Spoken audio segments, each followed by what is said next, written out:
दुनियादारी is presented by Windsor Gaming app. Download the app now. घर बैठे bore हो रहे हो तो क्यों एक गेम खेली जाए भारत के best gaming platform WinZO app पे। यहाँ पे आप अपना फेवरेट स्पोर्ट खेल सकते हो एंड जीत सकते हो बहुत सारा रियल कैश जो आप अपने बैंक अकाउंट, यूपीआई या पेटीएम वॉलेट से विड्रॉ भी कर सकते हो इंस्टेंटली।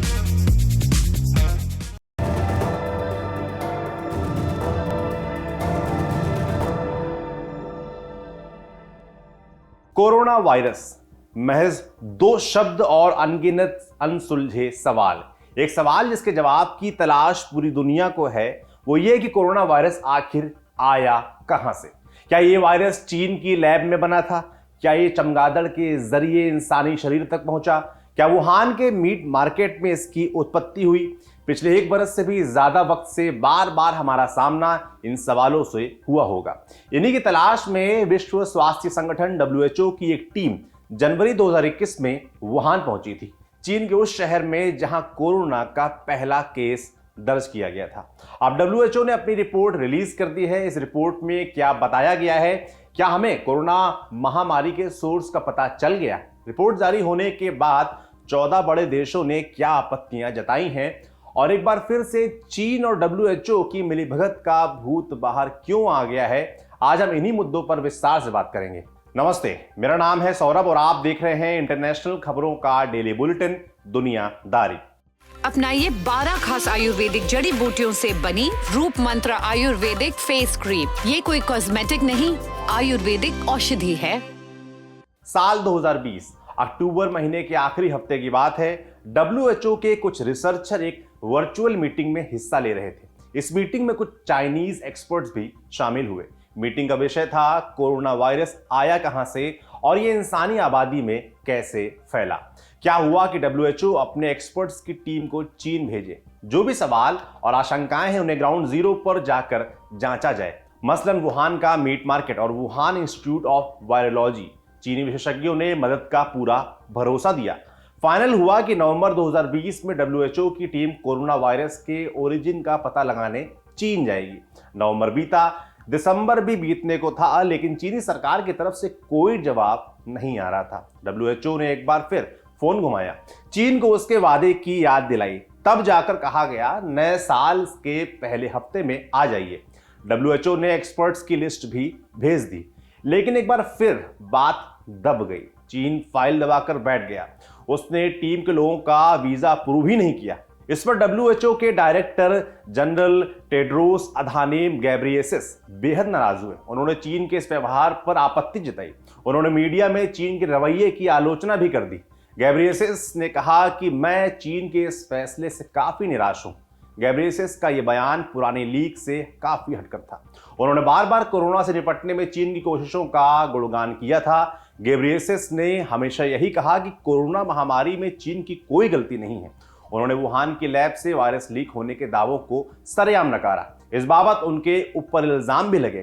कहा गया कि WHO चीफ चीन की भाषा बोल रहे हैं। अप्रैल 2020 में अमेरिका के विदेश मंत्री माइक पोम्पियो ने यह दावा तक कर दिया कि WHO चीफ को चीन ने खरीद लिया है और वो उन्हें कठपुतली की तरह नचा रहा है। इन्हीं आरोपों के बीच मई 2020 में अमेरिका ने WHO की सदस्यता भी छोड़ दी। मई 2017 में WHO के डायरेक्टर जनरल का चुनाव हो रहा था। इस मैदान में घेब्रेयेसस भी थे। वो इथियोपिया सरकार में स्वास्थ्य और विदेश मंत्रालय का पदभार संभाल चुके थे। पश्चिम के अधिकतम देश ब्रिटिश डॉक्टर डेविड नबारो के पक्ष में थे। घेब्रेयेसस का जीतना मुश्किल लग रहा था। तब चीन उनके समर्थन में आया। ये सपोर्ट काम कर गया। घेब्रेयेसस को WHO का नया डायरेक्टर जनरल चुन लिया गया। जब घेब्रेयेसस पर चीन की मुखालफत का इल्जाम लगा, तब इस चुनाव का मुद्दा भी सामने लाया गया। कहा गया कि घेब्रेयेसस चीन के एहसान का बदला चुका रहे हैं, इसलिए जब WHO की टीम को चीन में एंट्री नहीं दिए जाने पर वो नाराज हुए। ये बहुतों के लिए नया था। उन्होंने चीनी अधिकारियों से बात की, वहां अपनी आपत्ति दर्ज करवाई। इस बार उनका लहजा सख्त था। अंतर्राष्ट्रीय दबाव उनके साथ था। आखिरकार चीन ने WHO की टीम को एंट्री देने की कागजी कार्रवाई शुरू कर दी। हरी झंडी मिलते ही टीम रवाना हुई। 14 जनवरी 2021 के दिन WHO की फैक्ट फाइंडिंग टीम वुहान में दाखिल हो गई। सबको लगा वहां पहुंचते ही सब दूध का दूध और पानी का पानी हो जाएगा। टीम का भव्य स्वागत किया जाएगा, उन्हें जांच की पूरी छूट मिलेगी, संबंधित लैब्स और मार्केट में जाने पर कोई पाबंदी नहीं होगी, जरूरी लोगों से पूछताछ की छूट होगी। इसके अलावा टीम को रॉ डेटा भी उपलब्ध करवाया जाएगा। मगर यह सब कुछ दिवा स्वप्न था।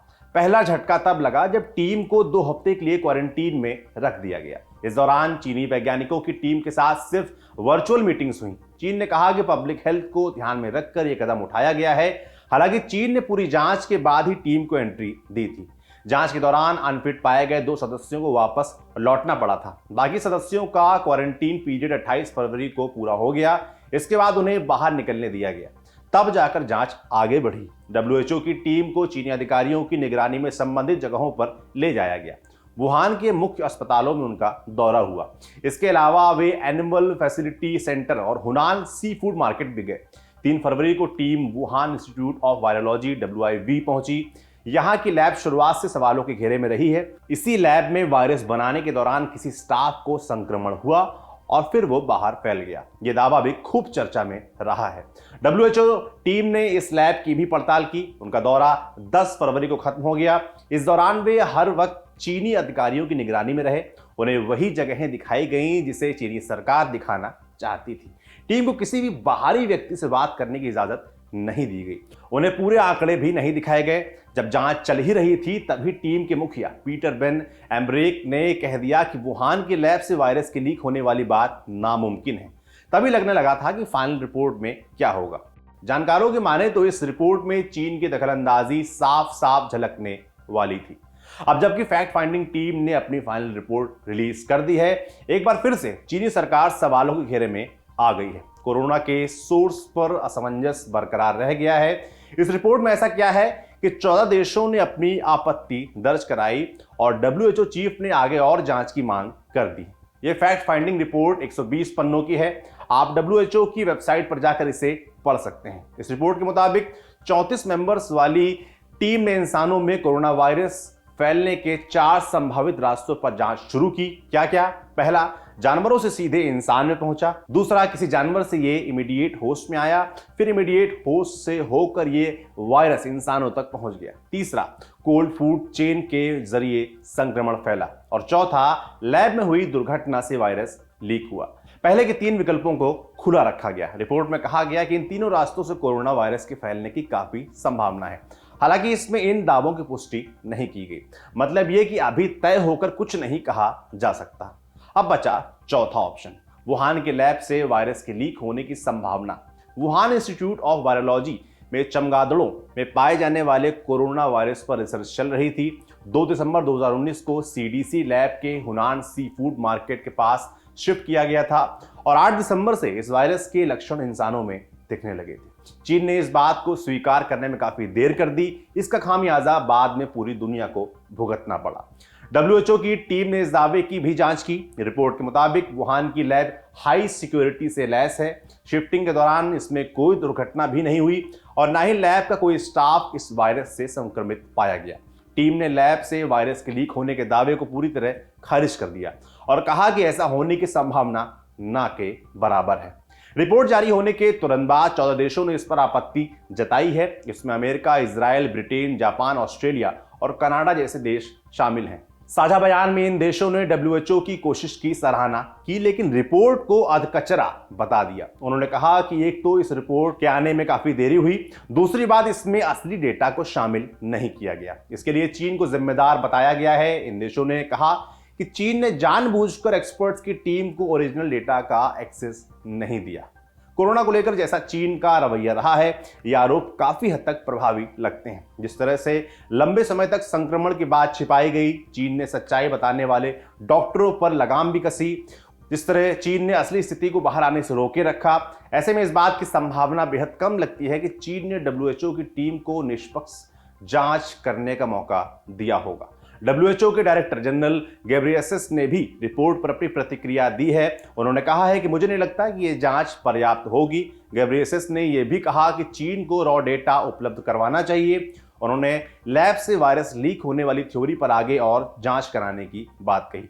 WHO चीफ ने यह भी कहा है कि मैं इसके लिए स्पेशल एक्सपर्ट्स की टीम भेजने के लिए तैयार हूं।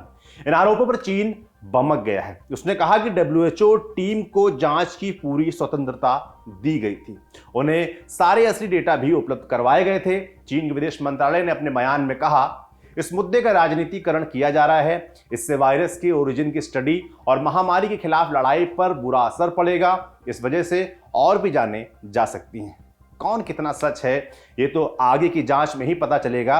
ये तभी संभव है अगर चीन निष्पक्ष जांच करवाने को राजी हो जाए। हालांकि इतना तो तय है कि WHO की हालिया रिपोर्ट कोरोना वायरस से जुड़े सवालों पर विराम नहीं लगाएगी, बल्कि कुछ और नए सवाल पैदा होंगे। ये किसी डिटेक्टिव सीरीज की तरह है, एक सुराग, और नए सवालों की तलाश तब तक चलती रहेगी जब तक कि पूरा सच खुलकर सामने नहीं आ जाता। ये था हमारा बड़ी खबर सेगमेंट। अब बढ़ते हैं सुर्खियों की तरफ।